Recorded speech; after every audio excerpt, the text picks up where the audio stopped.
Remue ménage. Remue ménage.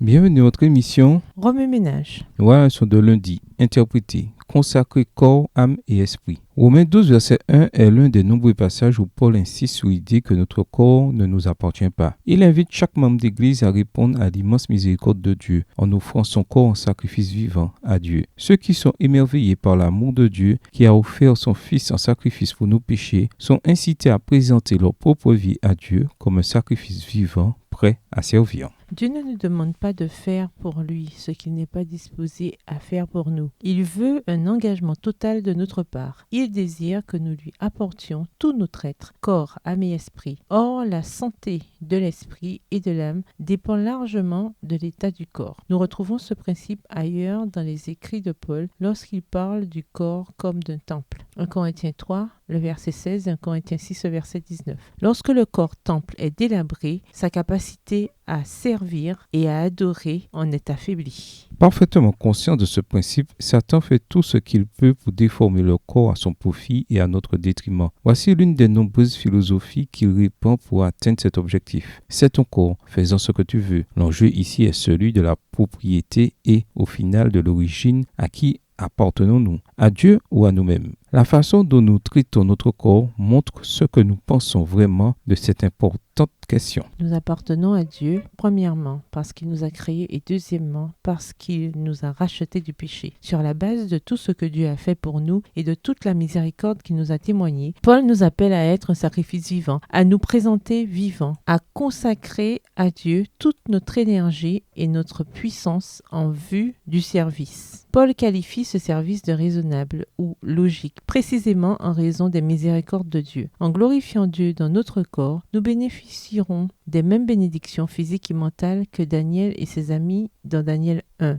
Ayant mis Dieu au premier plan dans leur alimentation, ces 4 jeunes gens ont fait des choix qui ont optimisé leur santé et leur ont donné un net avantage sur leur père. Grâce à une discipline stricte et à la tempérance, ils étaient physiquement et intellectuellement sans égal. Dieu s'intéresse à notre être tout entier. Il veut que nous soyons en pleine santé physique, mentale et émotionnelle. Une santé optimale dans tous les domaines de la vie nous permet d'avoir un impact plus important sur la vie de nos semblables. C'est à nous, à l'instar de Daniel et de ses amis, de décider si notre régime alimentaire sera conforme à ce monde ou transformé par Dieu. La Bible parle de 3 régimes alimentaires, l'idéal, l'acceptable et l'inacceptable. En Éden, Dieu a donné le régime idéal à Adam et Ève, soit un régime à base de végétaux. Ce régime aujourd'hui encore favorise une santé optimale à la longévité, Genèse 1, verset 29. Après le déluge, Dieu nous a permis de manger des viandes pures tout en interdisant la consommation de sang et de viande impure. Lévitique, le chapitre 11, Deutéronome 14, versets 3 à 11. Ces catégories alimentaires de l'Ancien Testament ont été maintenues par le Concile de Jérusalem dans le livre des Actes, quand vint le temps de décider quelle loi mosaïque les païens nouvellement convertis au christianisme devraient suivre. Acte 15, versets 20 et 29. Certains diront que l'alimentation est une question plus délicate que certaines questions théologiques, car la façon dont nous mangeons est personnelle, culturelle et habituelle. Ce que nous faisons de notre corps est certes un choix personnel, mais nous devons toujours nous rappeler que nous appartenons à Dieu et que par conséquent, nous devons traiter notre corps en tant que propriété du Créateur. Dans Romains 12, verset 2,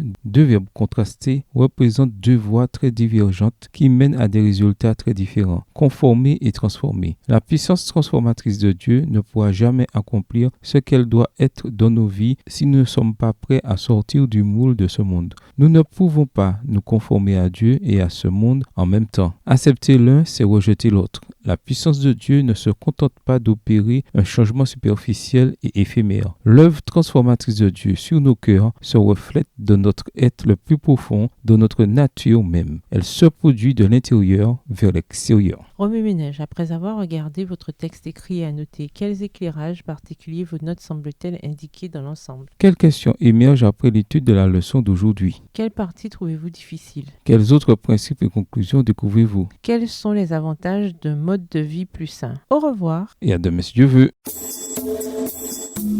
Remue ménage.